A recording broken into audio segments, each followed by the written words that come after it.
Welcome back to Go and Preach.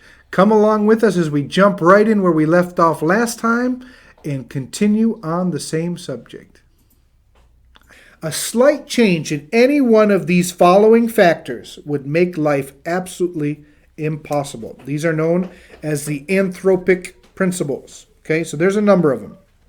So, number one, on Earth, oxygen is composed of 21% of the atmosphere.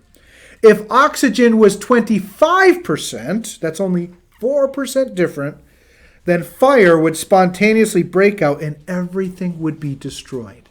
So oxygen has to be at exactly 21% in our atmosphere.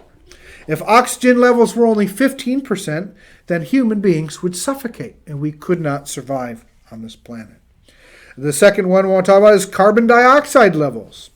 If carbon dioxide levels were higher, we would have a runaway greenhouse effect and we would all burn up. If the level was any lower than it is now, then plants would not be able to maintain efficient photosynthesis. And again, we'd all suffocate. Then there's gravity. If gravity were altered by 0 point followed by 37 zeros, 1%.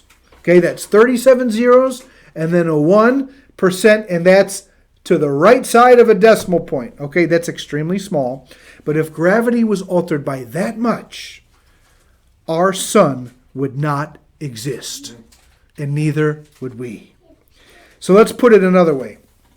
Imagine that a ruler stretches across the entire universe. If we break that ruler down into 1-inch increments, which means billions upon billions upon billions of inches across the whole universe, the entirety of the ruler would represent the range of force at which gravity could have been set. Now imagine we move the gravity setting 1 inch in either direction. That 1 inch would cause a billion-fold change in the gravitational force. It's amazing. That's why they call it a razor's edge. All these things have to be exactly precise just for life to be possible.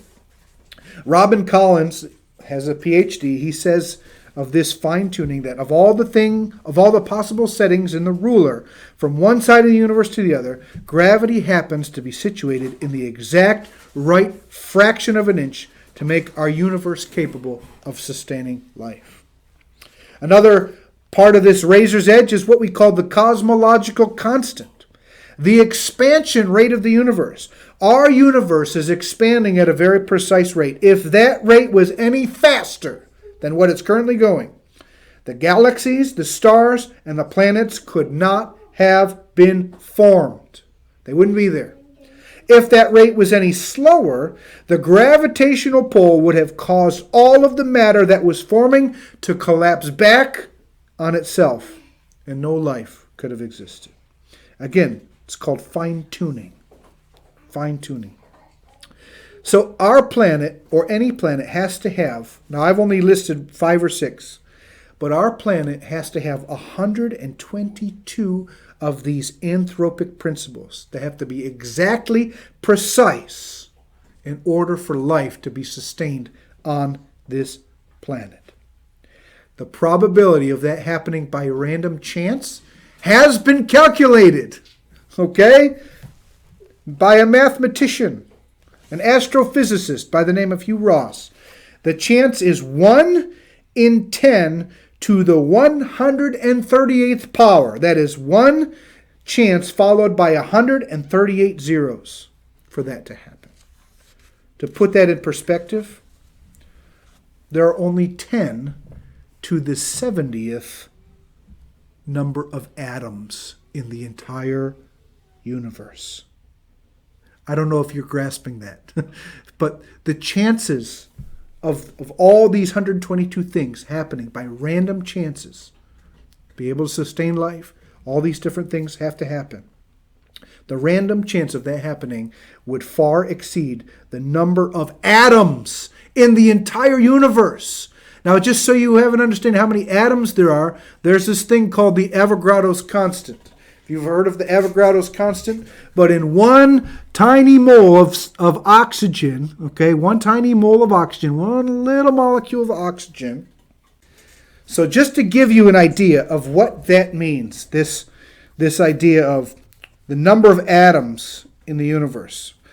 There are approximately 10 to the 70th power of atoms in the universe. That's the number 1, followed by 70, 1 times 10, followed by 70 zeros. Now, in 1 gram of oxygen, okay, 1 tiny gram, you know what a gram is. In a gram of oxygen, in 16 grams of oxygen, okay, 16 grams, it's not very big, it's less than an ounce of oxygen. There are 6.022 times 10 to the 23rd number of atoms, just in that little amount of oxygen, okay? So imagine now all the atoms in the universe.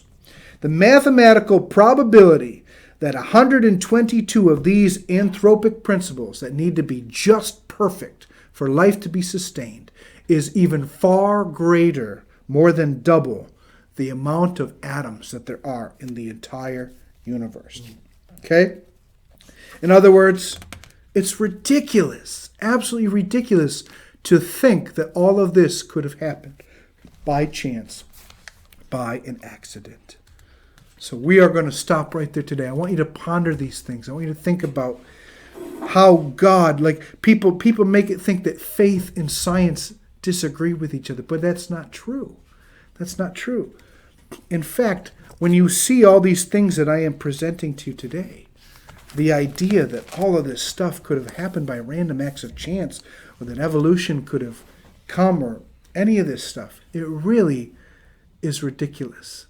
And yet, we are the ones who commit intellectual suicide if we try to take these thoughts and take these teachings to the public sphere. But it's crazy, which reminds me, and I'm going to remind you again, there is an agenda. There is an agenda. The reason why evolution is promoted, the reason why they're shoving it down your throat, the reason why college campuses do not teach about creation and all of this stuff, and the reason that even bringing it up, you get laughed at, because there is an agenda. The agenda of Satan and the agenda of people. They do not want to live with themselves, with the idea in mind that I'm going to stand before a holy God and give an account for my life. There was a man in England, Aldous Huxley. He was famous. I believe it was in the 50s and 60s. I could be wrong about the dates. But he actually was very open about his stance against God.